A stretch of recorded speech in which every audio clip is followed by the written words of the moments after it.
Olá, Boi por Frango. Entenda como a produção de aves está impactando nas vendas e nos preços do boi nessa época de entre-safra.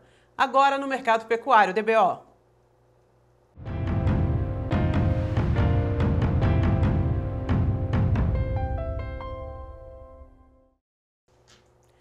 Começo de mês sempre traz otimismo, né? Entrada dos salários, esse mês a gente tem o Dia dos Pais e também a volta às aulas. São 3 pontos que podem ajudar a melhorar o escoamento da carne bovina e ajudar também a segurar os preços nesse comecinho de agosto. Porque, no geral, o cenário não tem ajudado. Além do consumo interno seguir baixo, as vendas para o exterior ainda não deslancharam como era esperado nesse segundo semestre. Em julho, o volume exportado caiu 3,8% na comparação com o mesmo período do ano passado. O maior impacto foi na receita, 30% menor. É que o preço médio da tonelada exportada foi de 4.740 dólares, 27% abaixo do praticado em julho do ano passado. E no mercado interno tem outro concorrente, viu? A superprodução de frangos. Sobre esses assuntos, eu converso hoje com Fernando Henrique Iglesias, Safras e Mercado. Fernando, muito obrigado pela presença. O que explica aí esses números no Brasil? Parece que outra proteína está concorrendo diretamente, né? Esse mês de julho deixa isso muito claro, é muito nítido o que está acontecendo ao longo do mês de julho, que aconteceu ao longo do mês de julho e agora também nesse comecinho de agosto. Carne de frango realmente sobreofertada no mercado brasileiro. Para se ter ideia, aí no atacado em São Paulo nós temos preços de peito de frango que saíram aí de quase R$ 8,00 por quilo, R$ 8,50, para R$ 6,40 na virada de mês. Então teve uma queda muito importante da carne de frango. Realmente há sintomas de sobreoferta. E colocar aqui para quem está nos acompanhando, isso não tem a ver com influenza aviária. Então, o Brasil está exportando volumes significativos de carne de frango, ainda não tivemos grande interferência causada pela influenza aviária. É muito bom a gente colocar isso para quem está nos acompanhando. É realmente excesso de oferta. O Brasil teve o melhor primeiro semestre da história em termos de venda de carnes de frango para exportação e mesmo assim sobra produto no mercado interno. Realmente há uma necessidade de correção da oferta, da produção, para efetivamente o setor encontrar espaço para melhora, para recuperação de margem. Precisa de ajuste de produção. Essa é a única alternativa para a avicultura de corte no Brasil. Precisa cortar o alojamento. E é uma produção de curto prazo, né? É um ciclo rápido a produção de aves. Como é que você vê agosto, setembro e como é que isso deve influenciar nas vendas e nos preços da carne bovina? Bom, essa primeira quinzena de agosto, nós temos aí um período importante para enxugar aqui, que pode ajudar a enxugar o mercado interno. Tem Dia dos Pais, é uma data comemorativa que normalmente motiva o consumo de carne vermelha, pode contribuir para isso. Os preços no atacado, tanto da carne de frango quanto da carne suína, da carne bovina também já pararam de cair. Isso é um sintoma importante. Tá? E agora a gente pode ver alguma recuperação de preços. Só não dá para imaginar movimentos muito agressivos, altas muito consistentes, que realmente o mercado aí não oferece essa perspectiva de altas muito robustas em relação a proteínas de origem animal. O que a gente precisa pensar também é nas movimentações de câmbio. O real esse ano está trabalhando aí um pouco mais valorizado nesse momento. Para o final do ano existe uma perspectiva de desvalorização, o que permitiria uma maior competitividade, uma melhor também conversão das exportações, que beneficiaria o Brasil aí nas vendas de proteína de origem animal lá fora. Então, tem que ficar atento a esses movimentos do câmbio que podem ser um fator importante a se considerar, em especial no último trimestre. Mercado futuro olhando muito o momento presente, também refletindo assustadoramente, né? Para os contratos aí para outubro, novembro, com referências até abaixo do que agosto, abaixo de julho. O que explica? Bom, o mercado está precificando muito agressivamente todas essas questões que nós estamos vendo. Os fatores de demanda foram fundamentais para justificar todo esse movimento de queda que nós vimos, seja no mercado físico, seja na B3. É só a gente pensar o seguinte, nós saímos de um mercado no início de julho com negociações que aconteciam a 255 até 260 reais por arroba, e agora o mercado está trabalhando aí a 235, 230 em São Paulo.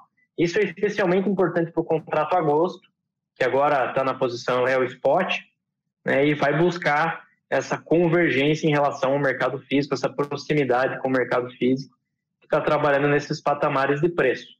Tá? A grande questão aí, que nós precisamos colocar nas próximas semanas, é que realmente essa mudança em relação à formação de receitas da indústria é o que pegou bastante nesse ano de 2023 e que faz com que ela não consiga pagar, não consiga repetir os preços da arroba que nós tínhamos no ano passado. Tá? Realmente ela está trabalhando com uma condição de receita diferente e vai trabalhando reduzindo esses custos que é a arroba do boi gordo. E o que assusta a gente é que as escalas continuam confortáveis, né? Apesar de ser entre safra. Você acha que esses valores, inclusive do mercado futuro, a gente vai precisar revisar a intenção de confinamento dos próximos ciclos? Bom, nós já cortamos um pouquinho nossa estimativa de confinamento para 2023. Nós trabalhávamos aí a 7,3 milhões de cabeças, agora já estamos trabalhando pouco acima de 7 milhões. Tá, 7,05 é o número aqui de safras de mercado, e justamente em função disso. Tá, precisamos cortar um pouquinho, porque realmente a curva futura desestimulou a atuação do pecuarista. O que a gente vê hoje é que o pequeno confinador está reduzindo realmente seus números, e os boitéis, os grandes confinamentos, a todo vapor. Então, é isso que tem dado o tom desse confinamento em 2023. Os grandes confinamentos realmente estão trabalhando aí com grande capacidade, estão trabalhando com volumes grandes de animais confinados nesse ano. E o pequeno desistindo e refazendo as contas. Exatamente isso. Exatamente essa leitura que é feita. E também lembrando o seguinte, né?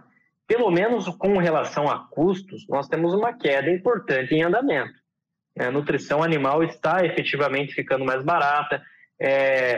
Dica aqui de safra de mercado, para quem é confinador, tem muita oferta de sorgo no mercado esse ano, ver como fica a formulação da dieta dos animais, pode ser uma alternativa interessante para o confinador, tá? Então, tem aí opções, reduzir custos também é uma estratégia interessante para você conseguir trabalhar a margem, conseguir uma boa lucratividade, apesar de um ano desafiador. É um ano complicado. Verdade. Fernando, mais algum recado para o pecuarista? O que a gente pode esperar para agosto? Você está otimista? Bom, é um período cheio de desafios, é um momento desafiador realmente, mas agora o confinador que está aqui nos acompanhando, ele precisa ser assertivo nas duas pontas.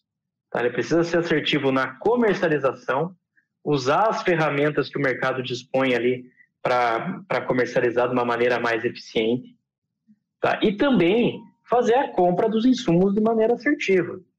Tá? Tentar fazer uma boa posição de compras desses insumos. Fernando, a gente fala muito a curto prazo, né? Agosto, setembro, outubro. O que você enxerga aí mais para frente, principalmente para aquele pecuarista que tem uma produção extensiva, que está sem pasto agora, mas que tem que planejar para 2024? Bom, semana passada nós soltamos os números de 2024, as nossas projeções para o setor carnes, e a nossa estimativa de abate de 32,8 milhões de cabeças. Esse é um ano diferente, 2024, é um ano de transição, né? E isso possivelmente vai resultar numa oferta menor de carne bovina aqui no mercado interno e vai oferecer uma curva de preços diferente quando nós comparamos ao ano corrente. Não deve ser um movimento de pressão tão intensa como nós estamos vendo agora em 2023. Então pode permitir uma conta melhor para o pecuarista brasileiro. Me explica esse número, essa previsão de 2024 na comparação com 2023. Quanto de percentual? É uma queda aí de 0,6% aproximadamente, é discreto realmente, mas de qualquer forma é um ano aí em que vai permitir boas oportunidades para o pecuarista brasileiro, até porque quando nós falamos em relação a custos, tá? Os custos efetivamente estarão um pouquinho mais baixos no próximo ano. Vai ter alguma firmeza nos preços da reposição, mas nutrição animal efetivamente tende a ficar mais acessível.